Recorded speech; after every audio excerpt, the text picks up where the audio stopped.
Jamaica and Singapore started at the same place. But today, Singapore is one of the richest countries in the world. So what did they do that we didn't? Let's break it down.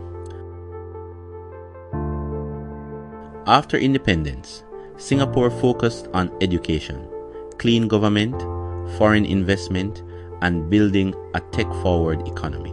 They didn't depend on natural resources. They created systems. They trained their people, made it easy to do business, and punished corruption fast and hard. But here's a twist.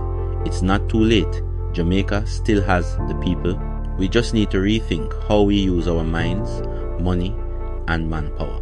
We need tech hubs, manufacturing zones, skilled trades, political accountability, and a mindset shift from hustling to building generational wealth. Singapore wasn't rich.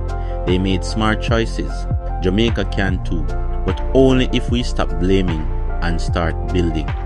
Meanwhile, in Jamaica, we had bauxite, tourism, sugar, music, athletes, but we didn't build systems.